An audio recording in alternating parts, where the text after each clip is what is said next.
Well, here we go everyone, umbrellas to hand for Saturday's racing. Morning inspections are the order of the day everywhere, so let's hope our selections get to run as we edge ever closer to Cheltenham. If all's good, I'll be at Newbury Park for the Denman Chase and the Game Spirit, while Jaysella is up at Warwick for the Kingmaker and the Jane Seymour. Now, before I go any further, let me get over to Caroline, who is at Naas for a rated race and the Opera Hat. Why, thank you, boss. And yes, I'm here at Naas just for 2 of the Saturday races. Now then, to get things underway at Naas, I'll be on Gordon Elliott's Highland Crystal to give me a winning start in a rated hurdle.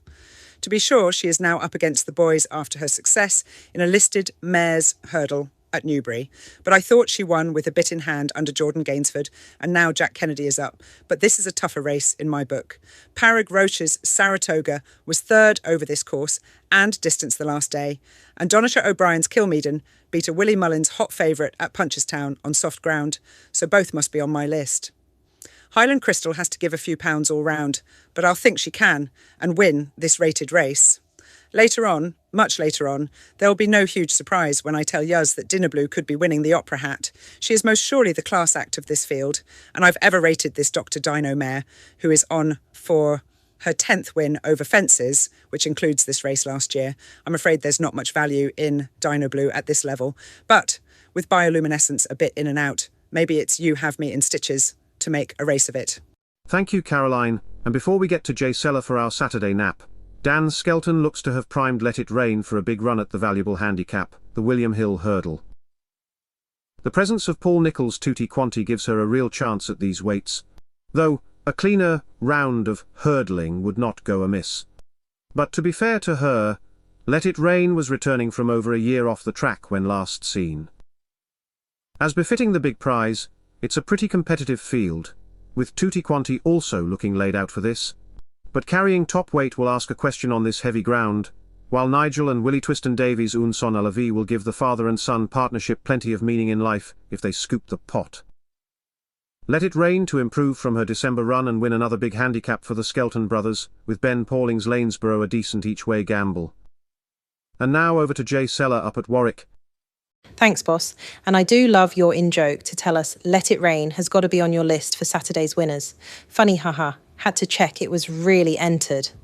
Well, my Saturday nap is in the Kingmaker, no Lulamba, and that leaves just the 3, which is a bit disappointing.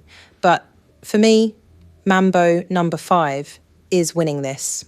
There's not been much to choose between my selection and Sam Thomas's Steel Ally in the markets this week, but I do think that race tactics could play a part in what could turn out to be a trappy contest. Now, I do know that Steel Ally likes to get on with it out in front, so it will be fascinating to see how much rain Dylan Johnston is prepared to give him from the off. And there's nothing to say that Tristan Durrell doesn't think his best plan would be to get Mirabad out there as well. But TikTok, Ben Jones will be biding his time on Mambo number 5, letting the other 2 take it on from the front before he calls their number when their time is up. Yabba dabba doo when he does. Meanwhile, back at Newbury Park, my next is L'Homme Presse, going to post in the Denman Chase.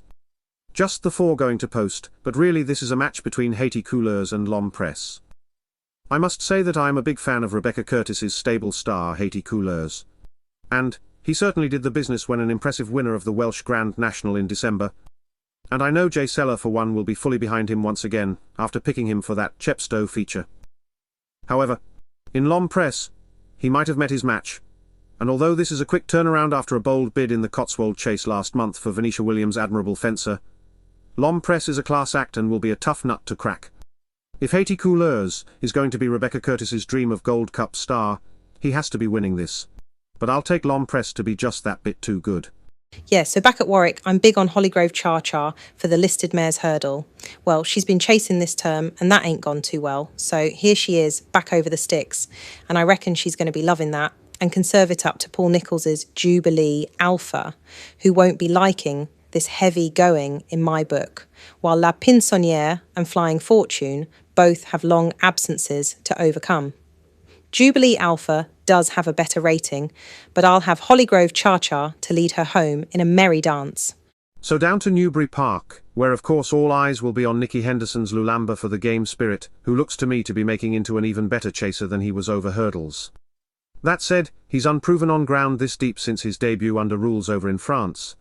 But this is a tried and tested route that Nicky Henderson has taken in the past. Notably with the great sprinter Sacre and Altier, who both went on to win the Arkle at the Cheltenham Festival.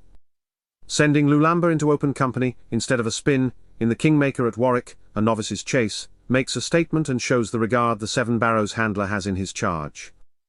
St. Seagull has only been beaten by Dan Skelton's Thistle Ask, in his 4 starts, this campaign, but has to prove he can act with this much cut, while Liberty Hunter needs to brush up on his fencing, but was second in this race last year, behind the re-opposing Master Chewy. Meet Me by the Sea is a bit of an unknown quantity at this level on this ground, but does look mispriced at over 20 to 1 for each way value. But Lulamba is taken to win. In the Jane Seymour at Warwick, it's very, very interesting. That's my opinion on Emmett Mullins bringing good girl Kathleen over to the Shires for this Grade 2. It's a big drop in trip, but likely to turn into a bit of a test of stamina, given that the huge improver White Noise is in the mix.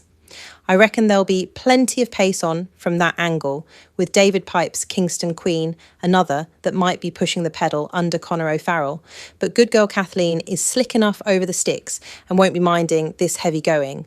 Might even remind her of conditions back in County Carlow, you never know. Dan Skelton's Supreme Melinas completes my list of 2, but good girl Kathleen can get upsides of her in the home straight. Hopefully.